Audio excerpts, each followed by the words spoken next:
My younger brother Leo was worshipped like a god in our household, while I was treated worse than a dog. When Leo accidentally crashed my dad's truck at 17, my parents blamed me for stressing him out and made me work 2 jobs to pay for the damages. They gave Leo the master bedroom with a balcony, while I was forced to sleep on a thin, moldy mattress on the basement floor. My mother literally made me eat leftover scraps off their plates after dinner. I was nothing to them, just free labor. On the day of the outbreak, chaos erupted. The sky turned a sickening shade of blood red, and thousands of infected monsters flooded the streets, tearing people apart. My dad sprinted to his armored SUV, shoving Leo into the front seat and stacking the trunk with supplies. I ran toward the car, beating my bloody fists against the passenger window, sobbing and begging them to unlock the door. My mother rolled the window down just an inch, spat directly in my face, and said, "There's only enough food and water for 3 people. You were always an inconvenient mistake." My dad slammed on the gas, throwing me onto the hard pavement. Seconds later, 3 infected lunged onto my back, tearing into my neck. The excruciating pain was blinding, until everything went pitch black. I gasped for breath, violently sitting up in my bed. I grabbed my phone. It was 30 days before the apocalypse. I had been given a second chance, and I swore I would make them suffer. The very next morning, I went to work. I emptied my entire college savings account, forged my dad's signature to take out a $200,000 personal loan, and maxed out 6 credit cards. While my parents spent those 30 days pampering Leo and mocking me, I bought a decommissioned underground military bunker buried deep beneath a rocky hill on the outskirts of town. I filled it with 10 years of freeze-dried rations, water purification systems, medical supplies, and advanced solar power banks. I upgraded the entrance with thick reinforced titanium blast doors and mounted, automated, motion-sensing defense turrets around the perimeter. When my parents saw my empty bank records, my dad slapped me across the room, screaming that I was a psychotic lunatic. They officially disowned me, threw my clothes into the gutter, and locked me out of the house for good. I simply smiled, walked to my underground fortress, and locked the titanium doors behind me. On day 30, the sky turned blood red exactly as I remembered. Sirens blared, emergency alerts flooded the phones, and total anarchy exploded across the city. My parents tried to flee in their SUV, but the main highways were instantly gridlocked with burning cars and swarming hordes. Realizing they were trapped, my father remembered the coordinates of the bunker I had mentioned weeks prior. Through my high-definition security monitors, I watched them arrive. They were covered in mud and blood, panting as they pounded their fists against my titanium blast door. My dad screamed into the intercom, "Open the door! Leo is cold and hungry! You owe us!" I clicked the intercom button and whispered, "There's only enough food for 1 person. You told me I was an inconvenient mistake, remember?"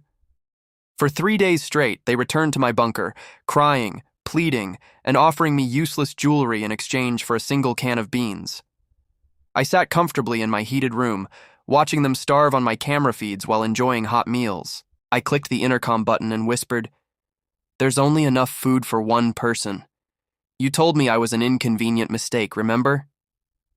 For 3 days straight, they returned to my bunker, crying, pleading, and offering me useless jewelry in exchange for a single can of beans. I sat comfortably in my heated room, watching them starve on my camera feeds while enjoying hot meals. By day 7, the hunger had completely broken what was left of my family's sanity. Through my 4K infrared perimeter cameras, I watched them huddle under a blue plastic tarp 50 yards from my blast door. My golden child brother Leo was crying, shivering, and reduced to eating boiled tree bark, while my parents argued violently over who was to blame for leaving me to die. My father was no longer acting like a man. He was an animal driven by pure, toxic pride. He couldn't stomach the fact that the daughter he kicked onto the street was living like royalty behind 3 feet of reinforced steel, while his precious son was starving. That afternoon, my dad found the abandoned police cruiser near the main road. He pulled out the emergency radio transmitter and broadcasted my exact GPS coordinates on an open civilian frequency. His voice cackled through the radio waves. "To anyone listening, there is an illegal underground bunker at the base of Blackwood Ridge. It holds 10 years of fresh meat, clean running water, medical morphine, and high-powered rifles. It's controlled by a single weak girl. Come help us breach it and we will split everything." He didn't care about surviving anymore. He just wanted to destroy me. Within 4 hours, the dust trails appeared on the horizon. A chaotic, bloodthirsty militia of nearly 60 desperate raiders swept up the hill. They were armed with hunting rifles, sledgehammers, homemade pipe bombs, and stolen industrial oxygen tanks meant to cut through metal.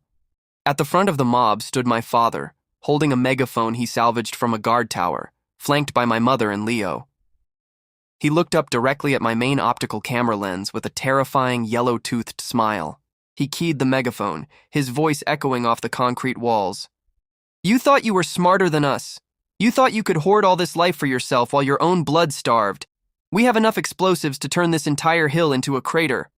Open the titanium door right now, drop to your knees, and crawl out here to beg for forgiveness, or we will drag your corpse through these woods."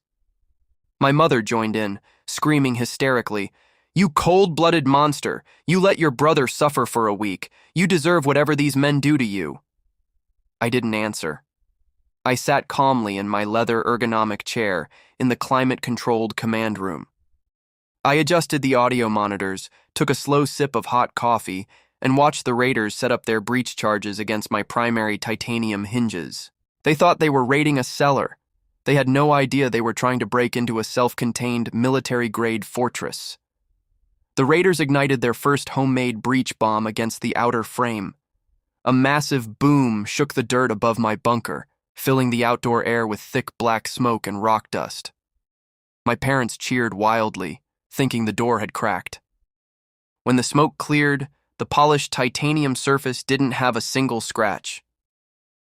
Panic started to ripple through the armed mob. The raider leader, a massive man in heavy tactical gear, screamed at my father, grabbing him by his jacket collar for lying about how easy the bunker would be to crack. That was when I leaned forward and opened the heavy glass cover on my central console.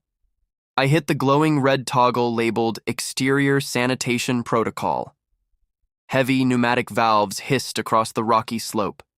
Hidden motorized rock panels slid back, revealing 4 heavy-caliber automated motion-tracking defense turrets rising out of the solid granite. Red targeting lasers instantly painted the chests of all 60 raiders. The entire crowd went dead silent.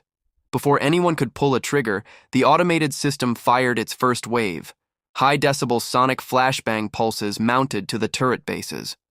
A deafening 140-decibel screech tore through the clearing, instantly shattering the eardrums of every raider within 50 yards. The massive explosions, gunshots, and screaming from the failed raid had echoed for miles across the valley. From the tree line below, a terrifying guttural sound began to rise, the synchronized roaring of hundreds of infected. A massive horde, easily 300 strong, emerged from the forest, drawn directly to the blood and noise on the hill. The crowd collapsed to their knees, clutching their ears, screaming in agony as blood dripped from their fingers. My brother Leo dropped to the dirt, writhing in pain. Next came the primary defense. High-pressure tear gas canisters and non-lethal rubber riot rounds, firing at 80 rounds per minute. The clearing erupted into utter chaos. Raiders threw away their rifles, abandoning their explosives, and blindly trampled each other as they sprinted back down the hill into the thick forest. Within 2 minutes, the entire armed militia was gone. When the tear gas slowly cleared, only 3 people remained in the clearing: my mother, my father, and Leo. They were blinded, coughing up blood, crawling on their hands and knees over the jagged rocks. My dad's megaphone lay cracked on the ground, uselessly emitting static. Then the true horror arrived. The massive explosions, gunshots, and screaming from the failed raid had echoed for miles across the valley. From the tree line below, a terrifying guttural sound began to rise, the synchronized roaring of hundreds of infected. A massive horde, easily 300 strong, emerged from the forest, drawn directly to the blood and noise on the hill. Through my night vision cameras, I watched my father look up and realize what was happening. He grabbed my mother and Leo, trying to drag them back toward my blast door, slamming his bloody palms against the cold metal, screaming for mercy over the intercom. "Please, my daughter, please, they are here! Unlock the door! We are sorry! We were wrong! Please let us in!" I pressed the intercom button one final time. My voice sounded completely calm, ringing out clearly over the mountain air. There's only enough food for one person, Dad. You are always an inconvenient mistake. I clicked the master power switch off. The exterior cameras went black. The outdoor intercom went completely dead. I leaned back, picked up my book, and listened to the peaceful, quiet hum of my air purification system as the darkness outside took care of the rest.